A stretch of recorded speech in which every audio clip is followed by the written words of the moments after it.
નમસ્કાર દર્શક મિત્રો, આજના મુખ્ય બુલેટિન સમાચાર જોઈએ તો હળવદના ખત્રીવાડીના નાકેથી વર્લી ફીચર્સના આંકડાનું જુગાર રમતો એક ઝડપાયો। મિત્રો, મળતી માહિતી મુજબ હળવદ પોલીસ ટીમ પેટ્રોલિંગમાં હોય તે દરમિયાન પૂર્વ બાતમીને આધારે હળવદના ખત્રીવાડ વિસ્તારમાં રેડ કરી જાહેરમાં વર્લી ફીચર્સના આંકડાનો પૈસાની હારજીતનો જુગાર રમતા ધીરુભાઈ ગોવિંદભાઈ રાઠોડ, ઉંમર વર્ષ 65, રહે ચોતરાફળીના નાકે, હળવદને રોકડ રૂપિયા 800 તથા વર્લી મટકાના જુગારના સાહિત્ય સાથે ઝડપી લીધેલ હતો। પોલીસ રેડ દરમિયાન પકડાયેલ આરોપી વિરુદ્ધ હળવદ પોલીસ મથકમાં જુગાર ધારા હેઠળ ગુનો દાખલ કરી ધોરણસરની કાર્યવાહી હાથ ધરવામાં આવેલ છે।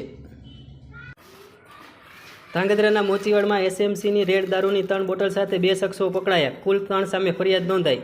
સુરેન્દ્રનગરના ધાંગધ્રા શહેરમાં સ્ટેટ મોનિટરિંગની સેલ ટીમે દરોડો કર્યો હતો, જેમાં 2 શખ્સો દારૂ, મોપેડ, મોબાઈલ સહિત કુલ રૂપિયા 32,130ની મત્તા સાથે પકડાયા હતા।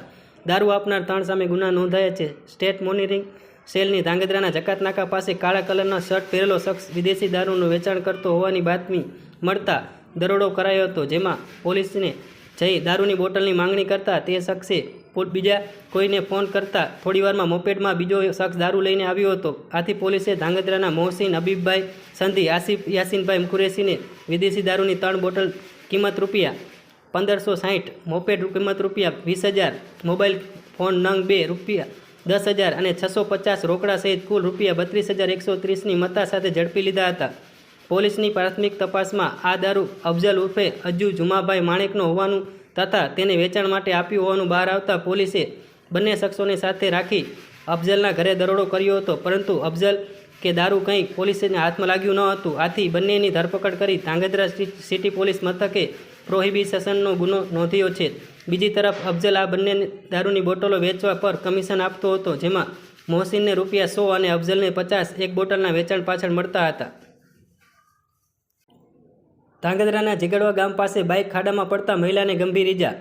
સુરેન્દ્રનગર જિલ્લાના લખતર તાલુકામાં માર્ગ અકસ્માત દિવસે ને દિવસે વધી રહ્યા છે, ત્યારે આજ રોજ ધાંગધ્રા તાલુકાના જીગડવા ગામના ભૌતિકાબેન ગણપતભાઈ સીતાપરા, ઉંમર વર્ષ 42, ગામ જેગડવા, અને ગણપતભાઈ નગીનભાઈ, ઉંમર વર્ષ 43, જેઓ જેગડવા ગામથી લખતર લોકિક ગામે આવી રહ્યા હતા, ત્યારે વણા લખતર વચ્ચે વણા નજીક ભરવાડ નેહડાની બાજુમાં મોટા ખાડાના લીધે બાઇક ખાડામાં પટકાયું હતું, જેમાં ગણપતભાઈના પત્ની જે બાઇક પાછળ બેઠા હતા તે રોડ પર પટકાયા હતા અને ભૌતિકાબેનને ગંભીર ઈજા પહોંચી હતી। આ બાઇક અકસ્માતમાં ભૌતિકાબેન ગંભીર ઈજા પહોંચતા ત્યાંથી પસાર થયેલા રાહદારીઓ દ્વારા તાત્કાલિક પોતાની ગાડીમાં લખતર હોસ્પિટલ ખાતે સારવાર માટે પહોંચાડવામાં આવ્યા હતા। સારવાર દરમિયાન ભૌતિકાબેનને માથામાં અને હાથમાં ગંભીર ઈજા પહોંચી હતી।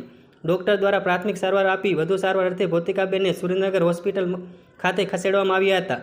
આ અંગે લખતર પોલીસ અકસ્માત ગુનો દાખલ કરી વધુ કાર્યવાહી હાથ ધરી છે। સગીરા સાથે 5 શખ્સોએ આચર્યું દુષ્કર્મ, ગર્ભવતી થતાં ઘટનાનો ભાંડો ફૂટ્યો।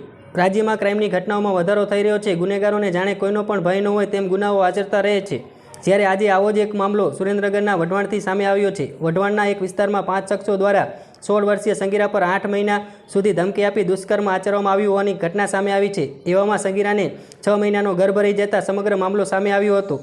આ મામલામાં સગીરાના પરિવારજનોની ફરિયાદના આધારે વઢવાણ પોલીસ દ્વારા 5 શખ્સોની ધરપકડ કરીને પૂછપરછ હાથ ધરવામાં આવી છે।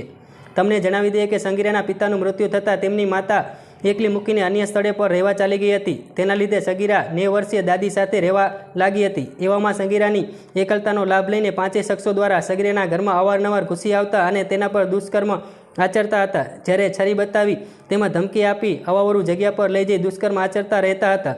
એવામાં અવારનવાર દુષ્કર્મ આચરતા હોવાને લીધે સગીરાને 6 મહિનાનો ગર્ભ રહી જતા પરિવારજનોને આ મામલામાં જાણ થઈ હતી। પરિવારજનો દ્વારા આ મામલામાં વઢવાણ પોલીસની જાણ કરવામાં આવતા પોલીસ દ્વારા સગીરાના સગા ફુવા રફીક ઉર્ફે મુન્ના કેરાડિયા, અલફરાન મિર્ઝા, સમીર મલેક, શાહરૂખ મલેક અને અવેશ ચૌહાણની ધરપકડ કરીને તેમની પૂછપરછ હાથ ધરવામાં આવી છે।